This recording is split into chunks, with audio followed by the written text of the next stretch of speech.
E aí, gente, tudo bem? Sejam bem-vindos a mais um vídeo do Parabólica, bem-vindos e bem-vindas. E eu tava com muita saudade de fazer conteúdo assim, sabe? De matéria, de colocar coisas aqui pra vocês. E hoje a gente vai falar do ETA, que é o Pátria Basca e Liberdade, explicar o que é isso, o que pregava o movimento ETA, o que é o País Basco e por aí vai. Então já se inscreve no canal, não liga muito pra essa voz anasalada não, tô numa crise alérgica aí. E tem muito conteúdo aqui, gente. A gente produziu tanto conteúdo em 2022 e a gente vai continuar produzindo esse tanto de conteúdo. Essa semana já tem coisa, vamos falar sobre estoicismo aí esses dias aí. Eu sei que vocês gostam, vocês querem, vocês pedem para falar de filosofia mais. E é isso. E os links das minhas redes sociais estão aqui no comentário fixado ou aqui na descrição também, tá bom?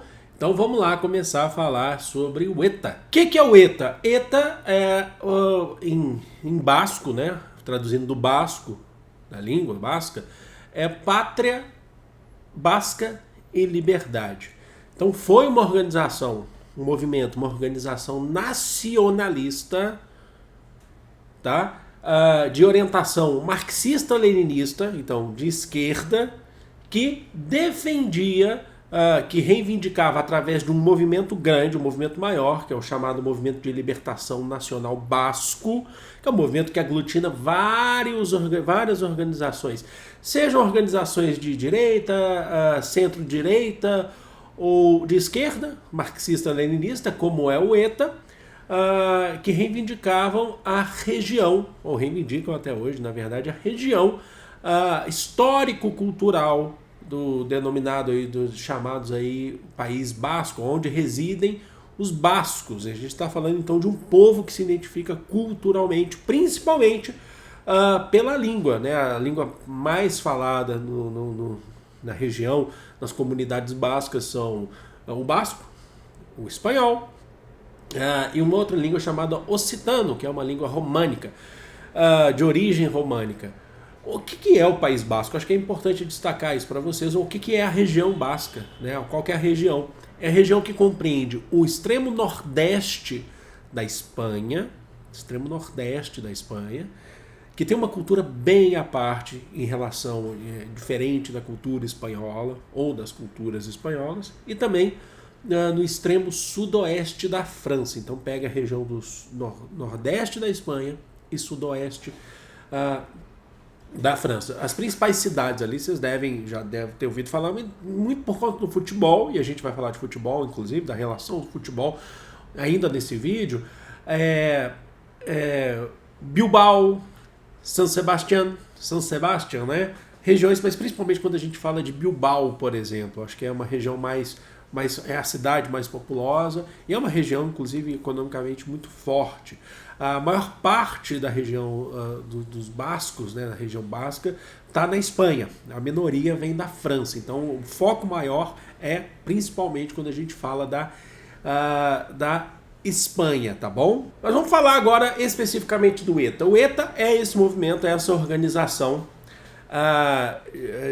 marxista-leninista, que propõe uma ação direta, ou propunha uma ação direta, ou, querendo melhor dizer aqui para vocês de forma mais didática, a luta armada, e foi fundado em 1959, mas a defesa da liberdade do País Basco vem desde o século XIX, só que ela se intensifica muito mais a partir de 1959, com a fundação do ETA, que é o Pátria Basca e Liberdade, tá?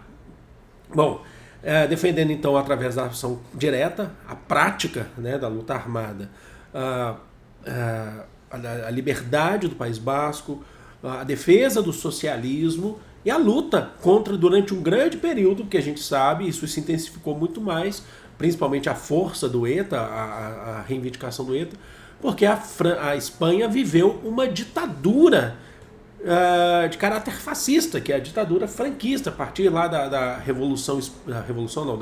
da Guerra Civil Espanhola de 1936 a 39, com a ascensão de Francisco Franco ao poder, se intensificou, se centralizou muito mais o poder na Espanha, e aí o País Basco, a região dos bascos, começou a querer reivindicar cada vez mais autonomia e mais liberdade em relação à Espanha.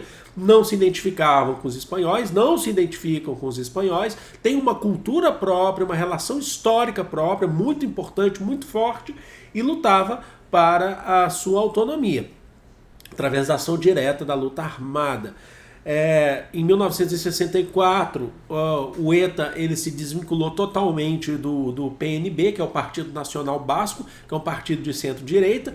Então você tem muitos dissidentes do Partido Nacional Basco que compuseram, ou que formaram, ajudaram a formar o ETA, e assim continuou a luta do Pátria Basca e Liberdade. Entre o período aí de formação do ETA, que vai de 1959 até um período que a gente vai chamar de 2011, de 59 a 2011, então isso aí já dá um pouquinho mais de 50 anos, 51 anos, né, se eu não me engano. Esse período é considerado um período de guerra ali na região da Espanha, na região do nordeste da Espanha, no País Basco, que é o período denominado aí de conflito basco, que é a luta pela independência. E o ETA, junto com outros movimentos, está participando, e o ETA é a maior força, principalmente por conta da ação direta da luta armada. Esse conflito deixou cerca de 800 mortos entre militares espanhóis e civis, tá? Deixou cerca de 800 mortos ao longo desses 51 anos. E mesmo com o fim da ditadura franquista na década de 70, em 78, foi feita uma nova Constituição espanhola que passou a reconhecer mais a autonomia do País Basco. Passou a reconhecer maior autonomia. Mas mesmo assim, isso foi garantido pela nova Constituição, reconheceu a comunidade autônoma do País Basco, compondo aí 17 comunidades pertencentes à comunidade autônoma do País Basco, mas mesmo assim o ETA não parou com as suas atividades a partir dessa nova Constituição espanhola pós-franquismo 1978, porque o ETA queria garantir a autonomia completa do País Basco e de caráter marxista-leninista. Só a partir de 2011, que é quando encerra esse período que a gente chama de conflito basco, e encerra por quê? Porque o ETA anuncia o cessar-fogo. Isso vai ser só consolidado em 2017, quando é decretado o desmantelamento do ETA, o fim do ETA, tá? Então, só em 2011 é anunciado esse cessar-fogo do ETA,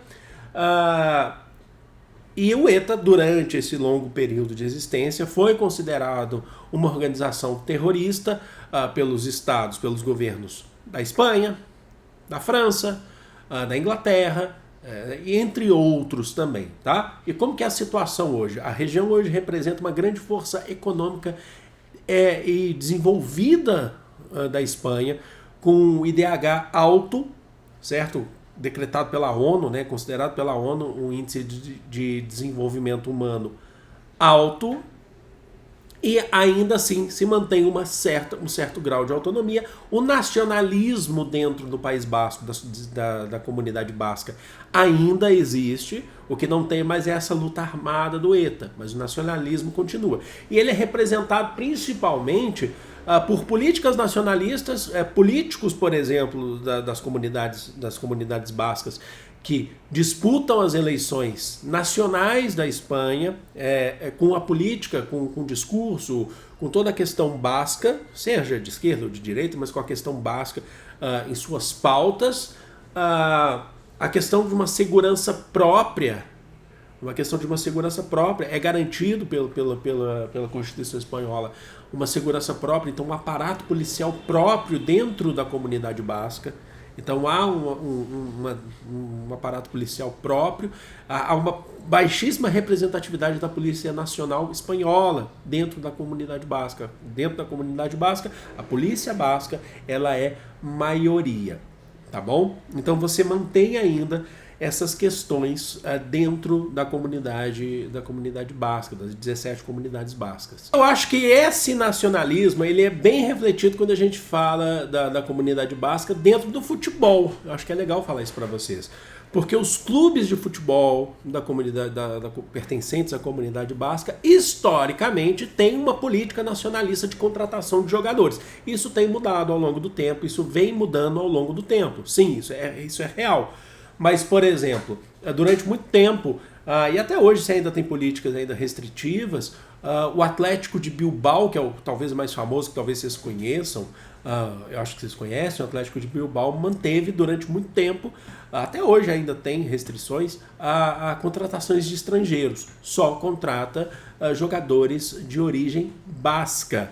E o Real Sociedad também, que é o rival do Atlético de Bilbao, também pertencente às comunidades, à comunidade basca, ele também tinha essa política. Isso mudou nos anos 80, quando o Real Sociedad contratou um irlandês, o John Aberdeen, né? E alguns jogadores, que talvez vocês não saibam, que pertencem, que são nascidos na comunidade basca, que são de origem basca. Então, o Zubizarreta foi um grande goleiro. É porque a gente conhece muito mais hoje na Espanha, porque foi campeão o Iker Casillas, mas o Zubizarreta era um grande goleiro dos anos 80, 90. Copa de 94, o Zubizarreta foi famoso por ter tomado vários gols. A Espanha era uma seleção até muito fraca, assim, comparada a outras. E ela não tinha essa força que tem hoje. Mas o Zubizarreta foi um goleiro muito famoso. E ele é de origem basca.